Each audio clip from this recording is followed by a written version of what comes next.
And I was anxious to do some live appearances, and I thought it'd be a good opportunity to get in front of the people. Something has shifted in the story of Elvis Presley, the man with the curled lip, the slick jet-black hair, and that voice that rolled through a room like thunder.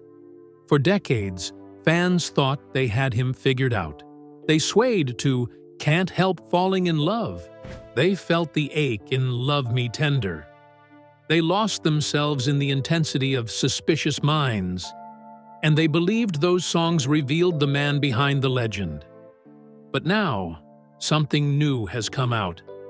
And it isn't just surprising, it's unsettling in a way that stops you cold. Because behind the jumpsuits, the swagger, and the bright light of fame was something he kept buried. Something he never allowed to surface. Something that shifts the entire story when you finally see it. And once you understand what was really going on, the music hits different. The moments feel heavier. And the legend doesn't look quite the same. They've just solved the Elvis Presley mystery. And once you hear it, you'll never look at his songs, his life, or his final chapter the same way again. From shy Mississippi boy to the king of rock and roll. Elvis Aaron Presley was born in a small two-room house in Tupelo, Mississippi, on January 8, 1935. His twin brother, Jesse, was stillborn, and from that very first moment, Elvis and his mother, Gladys, became inseparable. Life was harsh. Vernon Presley, Elvis's father, bounced from one odd job to another, leaving the family often reliant on neighbors and government aid, and at one point, they even lost their home. Yet amid these struggles, music became a refuge. The little Assembly of God church they attended offered more than worship.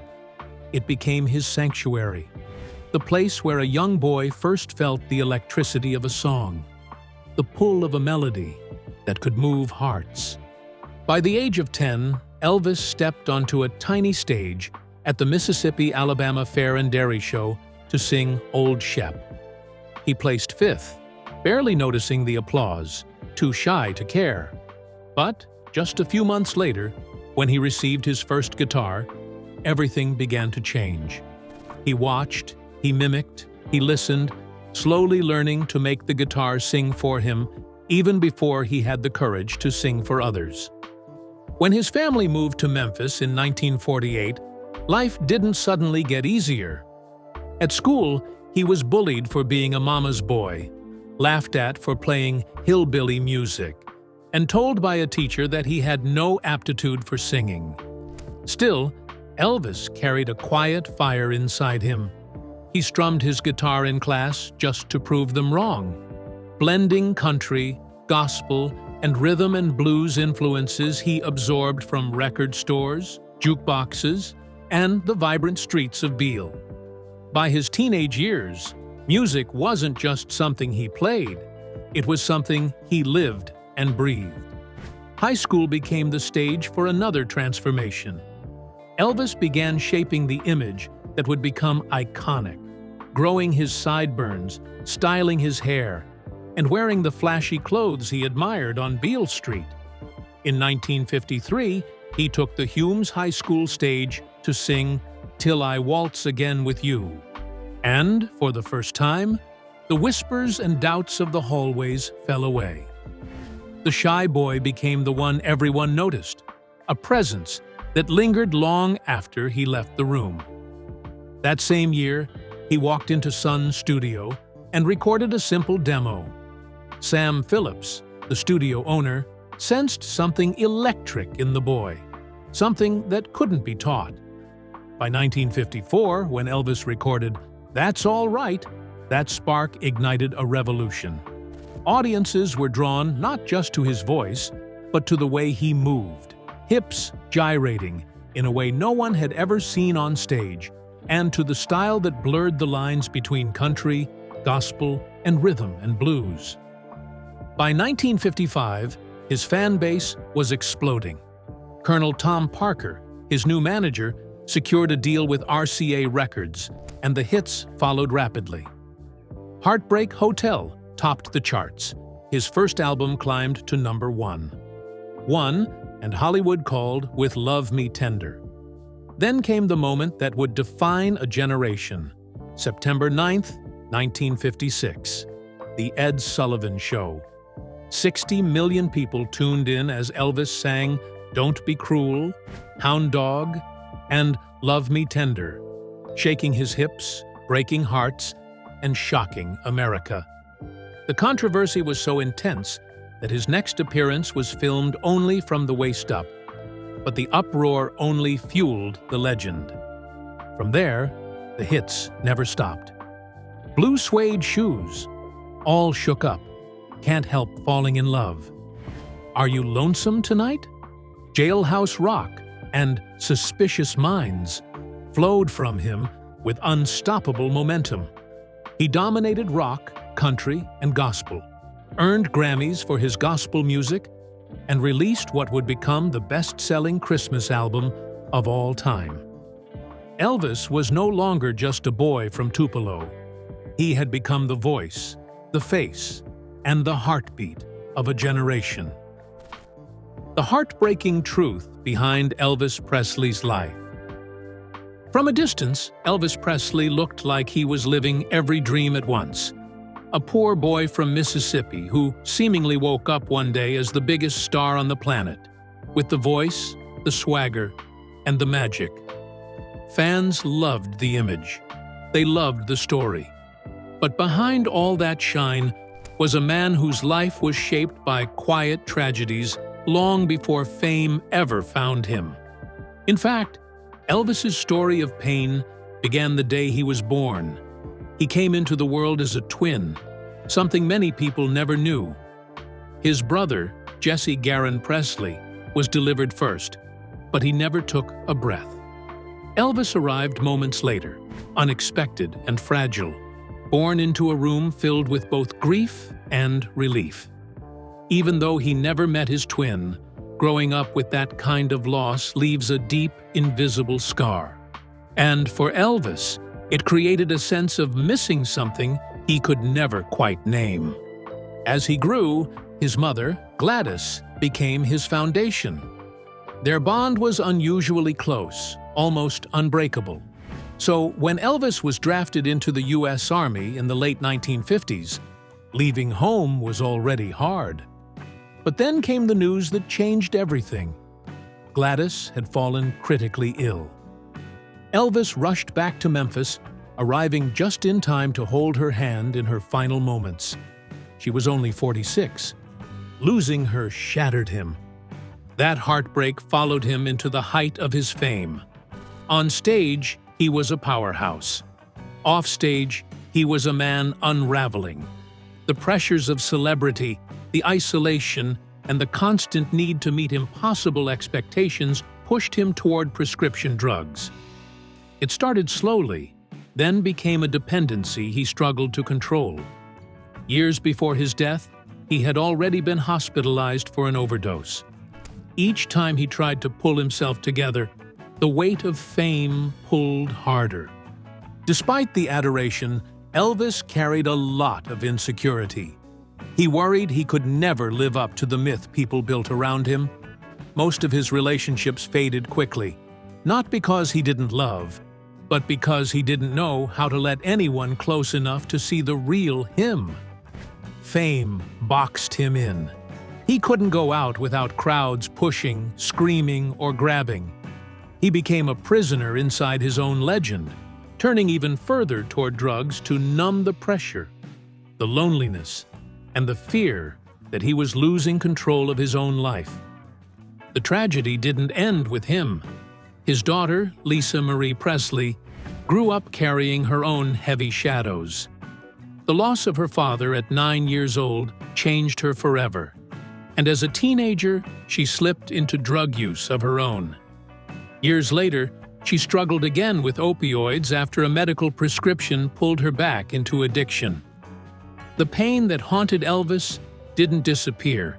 It quietly passed through generations. Elvis Presley gave the world music that still shakes the soul, but behind the legend was a life marked by loss, addiction, heartbreak, and battles the world never truly saw. Fame had given him the adoration of millions, yet it could not heal the emptiness he carried, the quiet loneliness that followed him everywhere. Even in the midst of success, there were moments when he felt untethered, searching for something or someone who could anchor him. It was in that restless space, halfway across the world, that he met his first and only wife. Elvis and Priscilla, the love story that could never survive. Elvis Presley was 6 months into his army service in West Germany when his life quietly shifted in a way he hadn't anticipated. It was fall 1958, and he was still grieving his mother, still adjusting to the strict rhythm of military life, and still grappling with the strange weight of fame that seemed to follow him everywhere, even in the quiet of the barracks. Then, in 1959, a 14-year-old girl named Priscilla arrived in the country, her presence seemingly ordinary but destined to change everything. One evening, while Priscilla was out with her younger brother, a serviceman approached her family and asked if she would like to meet Elvis. After her stepfather verified the request, she was allowed to go. On a cold November night, she put on a navy and white sailor dress and stepped into Elvis's temporary home in Bad Nauheim. The moment she crossed the threshold, she caught his attention. Her honesty about being in 9th grade didn't faze him. If anything, it drew him in. He played songs for her, hoping to impress, and one of them was "Are You Lonesome Tonight?"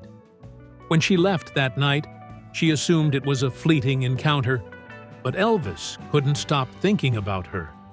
There was something about her that reminded him of his mother, a connection that quietly pulled him back toward her. Elvis began inviting her over more often.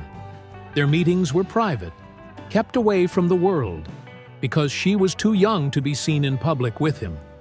Eventually, her parents stepped in to understand why their teenage daughter had captured the attention of a global superstar. After meeting Elvis in person, they allowed the relationship to continue. But by then, Priscilla had already made her choice. She was all in. From that point on, Elvis became the center of her world.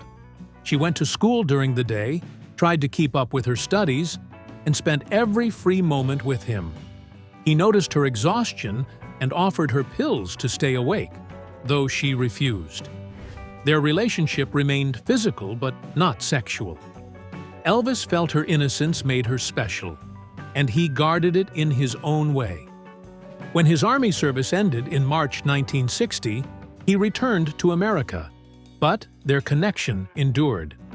Priscilla sent letters in pink envelopes so they would stand out from the fan mail. And when her parents tried to insist the relationship was over, Elvis called. By 1962, he asked her to visit him in the United States, a trip that would become the beginning of her transformation. Elvis took her to Las Vegas, introducing her to the rhythm of his world, the late nights, the pills to stay awake, the sleepless days. He began shaping her image, new clothes, heavier makeup, a hairstyle mirroring his own dark, dramatic look. She didn't resist. She wanted to fit into his life completely. When Christmas came, she visited Graceland for the first time. Soon after, Elvis arranged for her to finish high school in Memphis, eventually moving in with his father and stepmother before transitioning to life inside Graceland itself. She took pills to stay awake for school, then stayed up to be with Elvis whenever he needed her. Their intimacy deepened, though Elvis still insisted on keeping the relationship sexless, believing her innocence was precious. Behind the scenes, he continued seeing other women, a reality Priscilla quietly accepted at the time.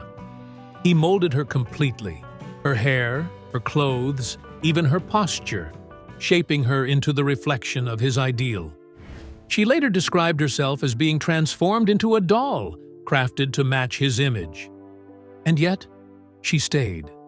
She wanted the life that came with him, even as whispers, assumptions, and scrutiny from outsiders threatened to overwhelm her. By 1966, pressure mounted. Colonel Tom Parker, Elvis's manager, worried that the unusual nature of their relationship would cause problems if they didn't marry soon. Just before Christmas, Elvis proposed, and on May 1, 1967, they were married in Las Vegas. He was 32. She was 3 weeks away from turning 22. Their wedding night marked the first time they slept together, and almost immediately, Priscilla became pregnant. The news rattled Elvis. Fatherhood seemed a potential derailment to his career. At 7 months, Priscilla faced a brief separation, yet they reunited in time for the birth of their daughter, Lisa Marie, on February 1, 1968. After Lisa Marie's birth, something shifted. Elvis grew distant. He avoided intimacy, returned to late nights and affairs, and emotionally withdrew. Priscilla loved him, but she could no longer live as an accessory in her own life. She sought connections outside the marriage, first with a dance school owner, and later a deeper one with her karate instructor, Mike Stone. In 1972, she told Elvis she was leaving him.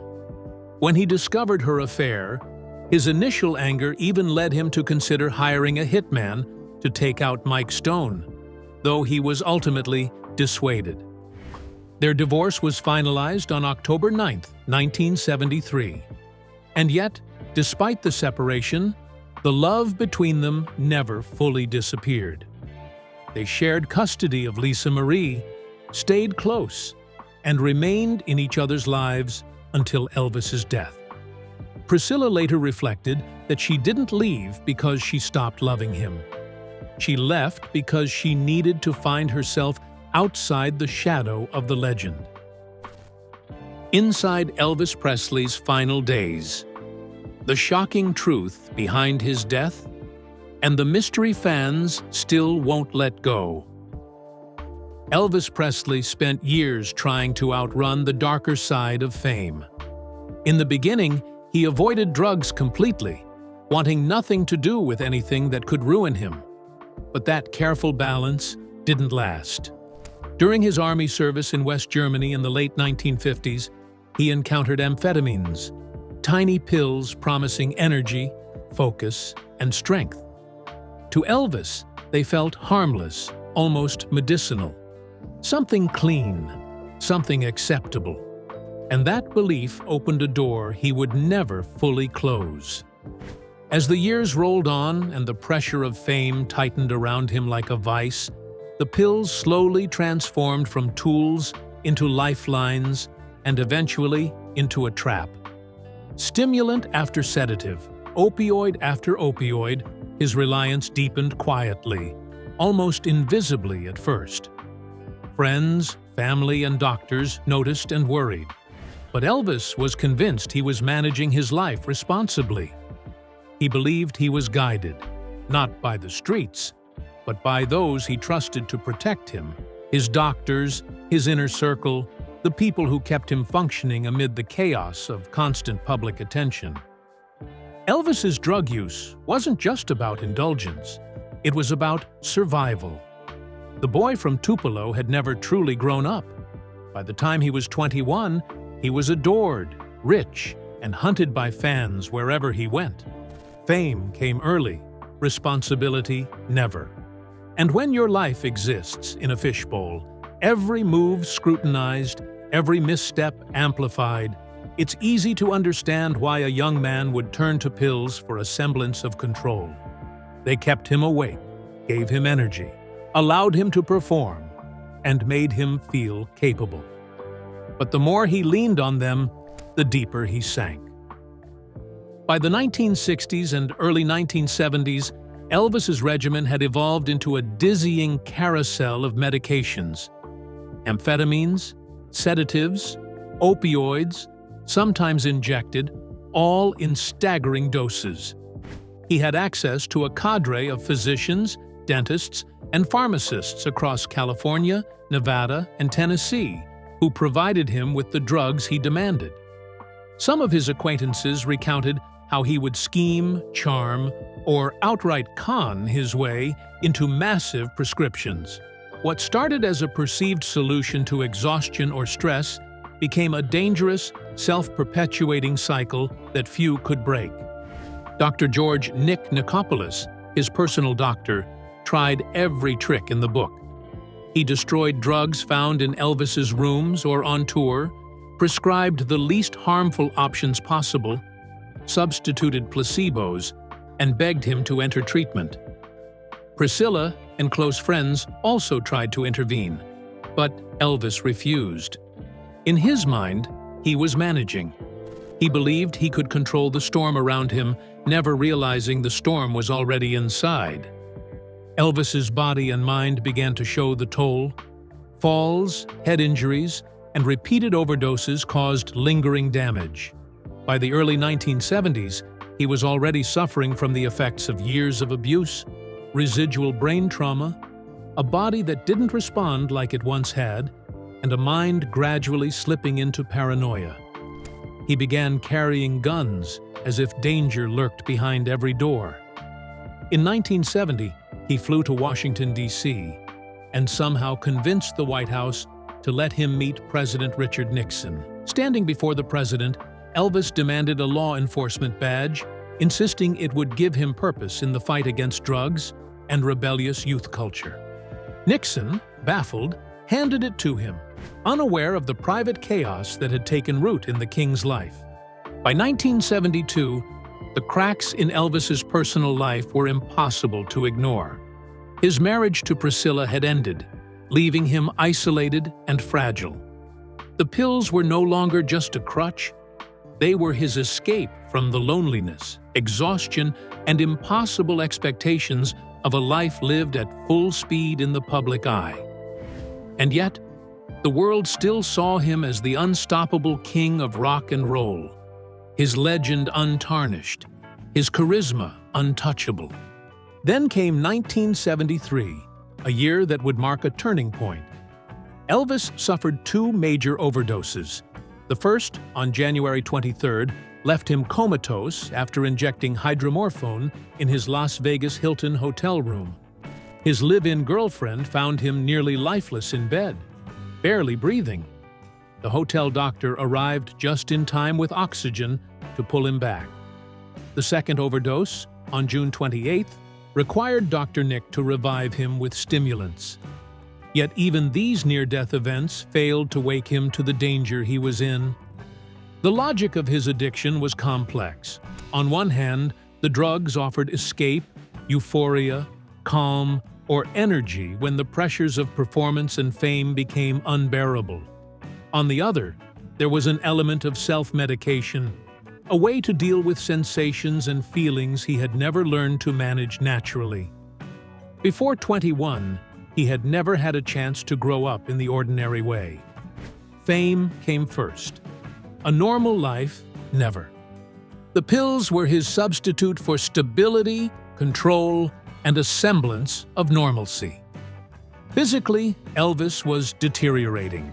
He added regular opioids to his drug use after a fall in 1967 and increasingly mixed alcohol with amphetamines and sedatives.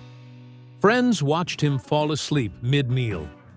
Girlfriend Linda Thompson recalled how she had to claw food from his windpipe on 8 separate occasions. He required constant monitoring, nursing care, and attention to keep him alive. And yet, he insisted he was fine. By the mid-1970s, the transformation was painfully obvious. The once electrifying performer looked bloated, exhausted, and trapped in a body that could no longer support the energy and image of the legend living inside it.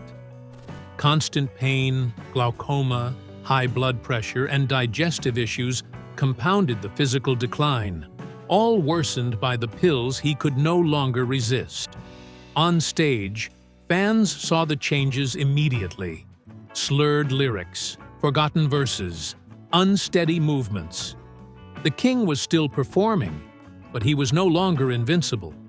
Each night on stage was a desperate struggle to hold himself together and maintain the myth.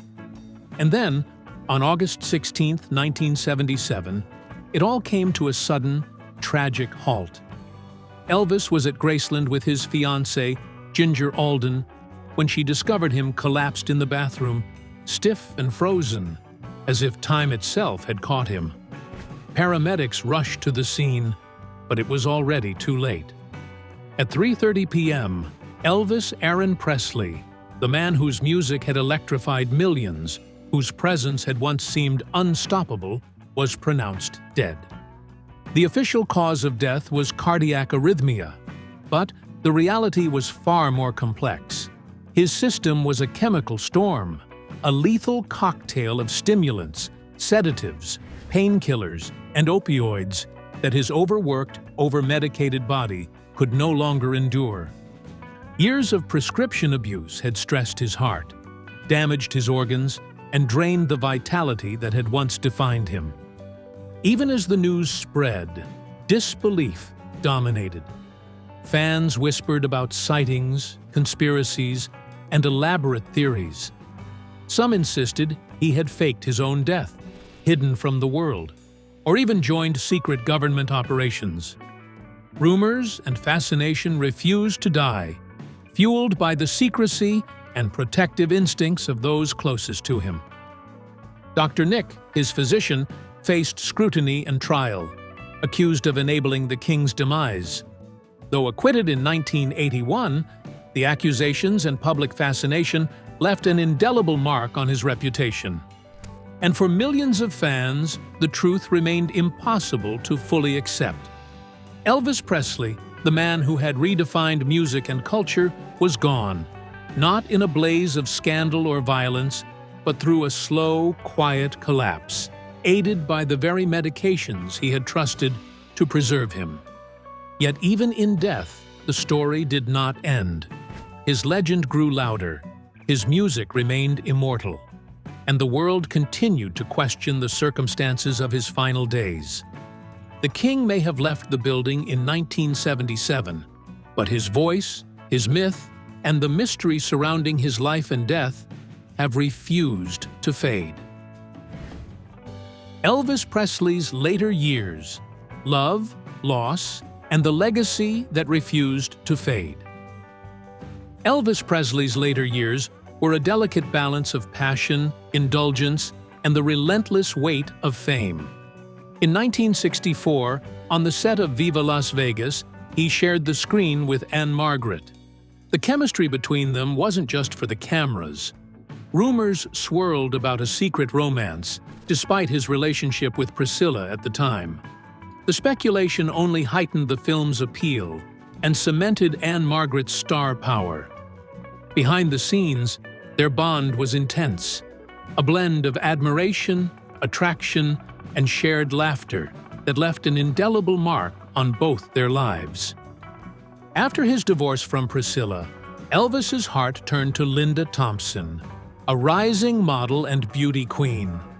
At just 22, she moved into Graceland, and for the next 4 years, the mansion echoed with shared jokes, quiet evenings, and a connection that seemed grounded in a shared upbringing and mutual reverence for family. But by 1976, even this closeness could not withstand the pressures of fame, and their relationship quietly came to an end. The final chapter of Elvis's love story was written with Ginger Alden. They had first met in childhood, and in 1976 their paths crossed again. The whirlwind romance quickly led to an engagement in 1977, when she was just 20. Yet the future they envisioned together would be tragically cut short.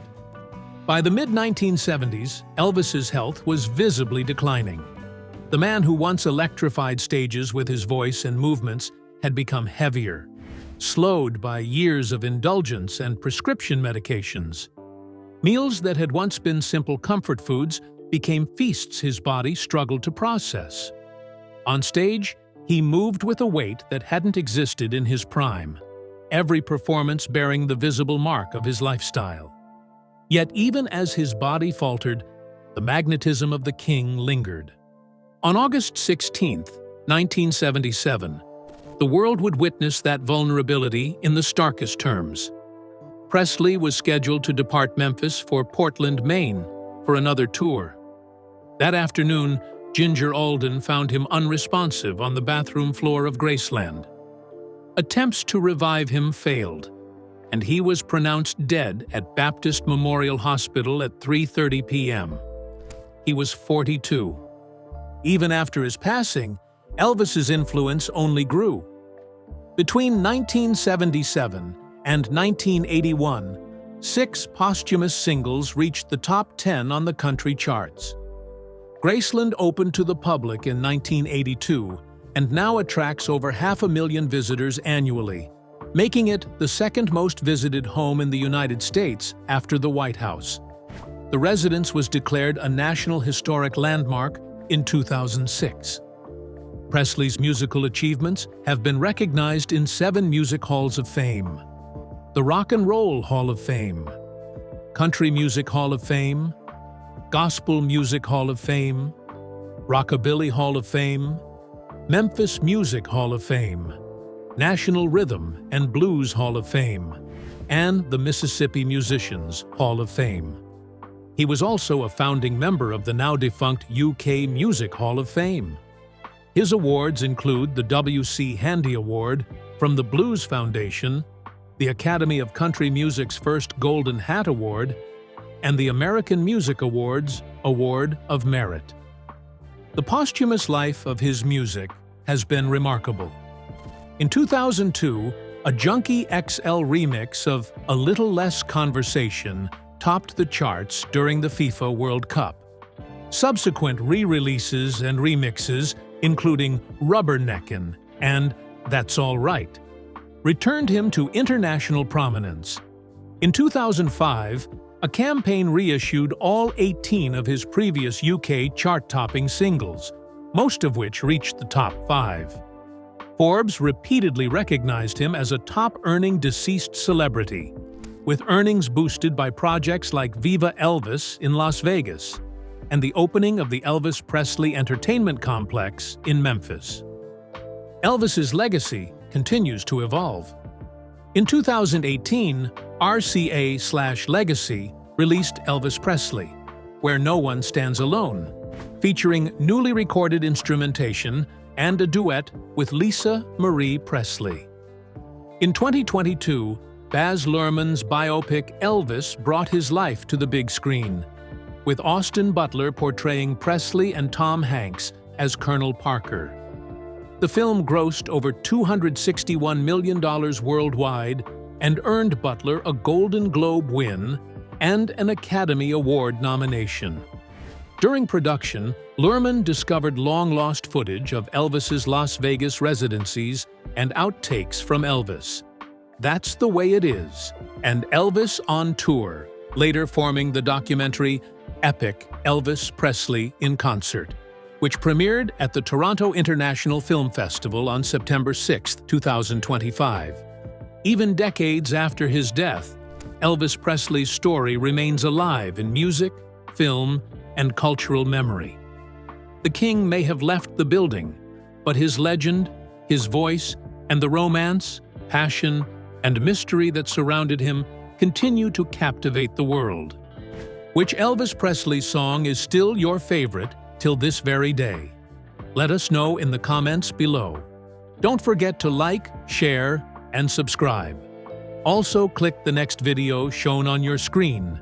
You will enjoy it.